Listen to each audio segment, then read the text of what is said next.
Yo, I'm gonna be doing another giveaway on my channel. If you'd like to enter that, you can. You have a chance at winning a $20 PSN or Xbox gift code. All you have to do is like the video, sub with notifications on, leave me a comment, and also just send me proof to my Twitter. Link to my Twitter will be in the description down below. I will be doing the drawing on Tuesday, October 1st. You can also get your name entered more than once by sending me a screenshot of each video that I post this week. So yeah, man, if you guys would like to enter that giveaway, you definitely can. What's good, YouTube? It's your boy JR, and in today's video I'm going to bring you guys the best playmaking badges on NBA 2K20. Now, I made a video like this before the game actually released, and it got like 30k views and like 500 likes, so thank you guys so much for all the support on that video. I wanted to bring you guys an updated version since the game released, plus all the updates that we got. So yeah, man, I'm gonna get right into it. Make sure y'all boys drop a like. Let's see if we can get this video to 100 likes. Drop a sub. We are literally so close to 5k. As I'm making this video right now, I believe we're like 10 subs away from hitting 5k. So yeah, man, if you enjoy the content, please hit that sub button. It really helped me out. And also enter my giveaway. It's a really easy way to win a $20 PSN or Xbox gift code. But I'm gonna get right into the video, and again, thank you guys so much for all the support. Alright guys, so I'm gonna break down these badges once again and tell you guys what you should use. Now, as you guys know, I was banned for like 2 weeks, so I'm kind of lacking on badges right now. So I'm gonna get right into it. The first badge that we have is Ankle Breaker. Now, you would think, being a playmaker, this would be a badge that you would want, but unfortunately on NBA 2K20 it just doesn't work. So as of right now, I'm not even going to have this badge activated, or I'm not going to put any badge upgrades unless they actually give it a buff. It seems like the only way that you can break ankle, like actually make somebody fall, is with Playmaking Takeover and if you do a snatchback. Other than that, it's been really hard to like break ankles, so as of right now, this badge does not work. Next we have Bailout. Increases the chance of successfully completing a pass from mid-air. You don't even need this badge right now, and you can still complete a lot of bailout passes. Plus, a good point guard is not gonna, do passes like that anyway. So again, Bailout is a badge that I'm not even gonna have upgraded at all. Alright, so next we have Break Starter. Improves a player's ability to make effective outlet passes after grabbing a rebound. This could be useful if you're like a center or a power forward, but for a guard, more than likely you're probably not going to be getting a rebound. And if you do get a rebound, you're probably going to be the one pushing the ball. So again, Break Starter is a badge that I would not recommend using if you're a guard, maybe if you're a center or power forward. Next we have Dimer, and as you guys know, boosted shot percentage for open teammates on jump shots after catching a pass.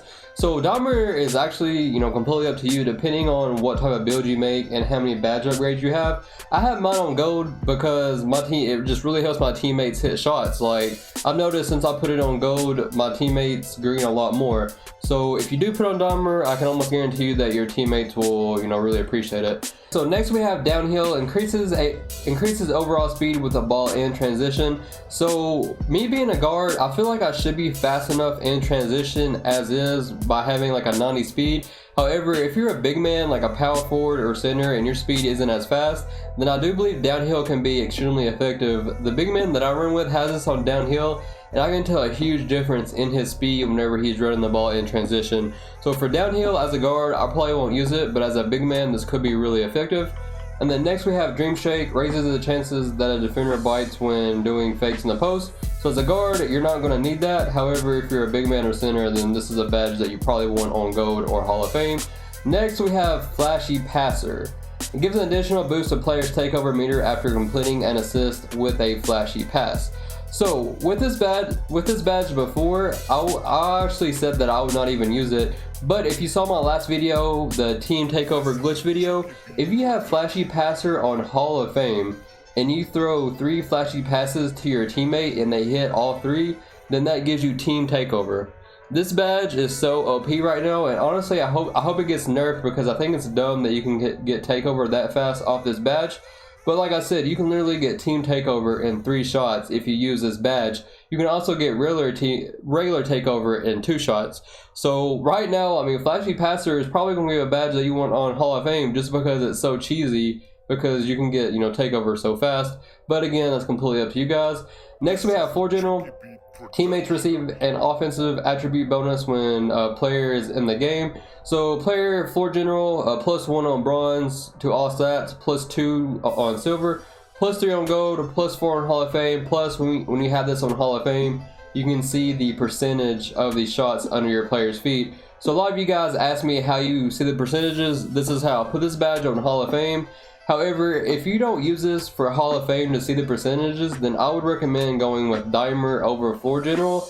But if you have enough badge upgrades, then you might want to activate both, and I can almost guarantee you if you do, your teammates will definitely thank you. Next we have Handles for Days. So this is one of the most important badges on the game, especially if you're a playmaker. Reduces the amount of energy lost when performing drill moves. So this is a badge that you're probably going to want on Hall of Fame, because especially if you're trying to dribble in ISO, you lose stamina so quick. So with this badge, it's just going to help you build a dribble longer. So again, this is one of the most important badges that you can have as a playmaker. Next we have Lob CD Passer. Improves the chances of completing a alley-oop. So if you have a good IQ and you're throwing, smart lob passes, I don't believe you need this badge. Me personally, when I throw lobs, I haven't had any trouble. So as long as you're using good IQ, then Lob CD Passer is not going to be a badge that I would recommend that you guys use. Next we have Needle Threader. Increases the likelihood that tough passes can get by the defense.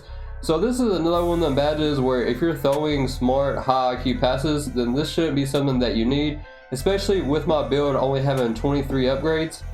Needle Threader is probably not going to be a badge that I upgrade, because some of these other badges that you can use just are way more effective. However, if you have like a lot more, playmaking badges, then this might be a badge that you might want to consider, especially if you play a lot of Pro-Am. But for me, this is not going to be a badge that I would recommend using. Next we have Pass Fake Maestro. Increases the effectiveness of pass fakes. So again, this is another badge that I probably won't use, and whenever you do a pass fake, either the defender is going to bite or not. I don't really see that this badge is really going to help that, especially whenever you can use your upgrades for some of these other more OP badges. Next we have Postman Technician. Improves the ability of a post spin or drop to work effectively. So again, if you're a center or power forward, then this badge is going to be really important. You're going to want this badge on Gold or Hall of Fame. However, me being a guard, this is a badge that I won't be using.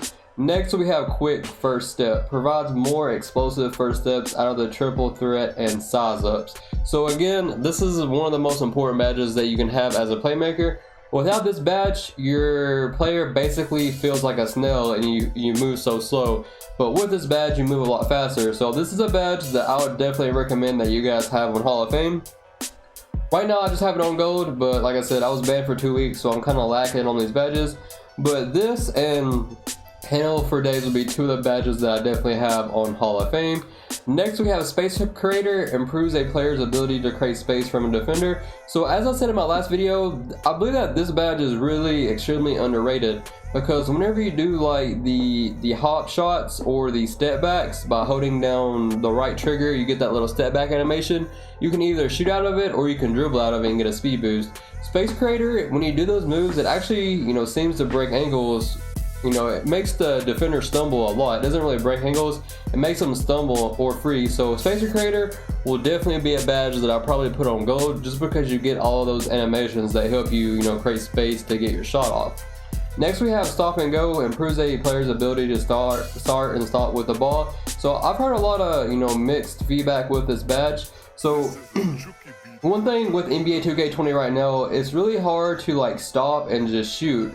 Like the animations are so weird. Like sometimes whenever I try to just shoot a normal jump shot, it makes me shoot a fadeaway, or whenever I try to stop and shoot, it puts me in like a really slow animation. From what I heard, Stop and Go, even if you have it on bronze or silver, just helps you be more effective at stopping to get your shot off. And if that's the case, then this badge is going to be really effective. Like I've heard some really good guards say that they have this on bronze or silver, and they can tell a huge difference as far as being able to stop and then shoot. So Stop and Go is probably going to be a badge that you're going to want, just because it helps you with that. Next we have Tight Handles. Improves a player's ability to break down their defender. So Tight Handles is basically the new ankle breaker in my opinion. I don't believe you can actually make your defender fall with Tight Handles, but it basically freezes your opponent, which allows you to either get a blow by or allows you to shoot over them. So Tight Handles, I would definitely recommend having it on gold over ankle breaker, just because it seems to work a lot better. It doesn't really make sense. You would think ankle breaker would be more effective, but as of right now, unless Mike Wayne changes the sliders for ankle breaker, tight handles is definitely going to be the way to go, and this is a badge that you're going to want on gold or Hall of Fame. And then next we have unpluckable, reduces the chances of getting stripped by the defender. So as of right now, this badge just doesn't really work. Like the way steals are so OP. It doesn't matter if you have a high steal rating or not. It doesn't matter if you have the steal badge, pickpocket. It doesn't matter. You can get steals regardless. And right now, unpluckable, it just doesn't work. Mike Wing even, you know, apparently he buffed this badge to make it more effective, and it still doesn't work. So right now with this badge, I wouldn't recommend even having it on because it just doesn't work. But keep in mind, Mike Wing is either going to buff this once again, or he's going to nerf the steals. So you guys might want to, you know, just save room to have this available, because if this badge works properly, then this is going to be, again, one of the most important playmaking badges that you have, because you want to be able to hit your drill moves without getting ripped. So just keep that in mind. But as of right now, just unpluckable, it just does not work properly. There you guys have it. Those are all the badges. Those are the best badges in NBA 2K20. The ones that I really want to put an emphasis on is Handle for Days and Quick First Step. I believe both of those are on Hall of Fame are extremely important, but I also wanted to include Dimer. I also put Dimer up just because it helps my teammates hit shots. So yeah, man, I'll make an updated video and show you guys exactly what I'm rocking once I unlock all of my playmaking badges. Thank you guys so much for all the support. I really do appreciate it. I'm out. Peace.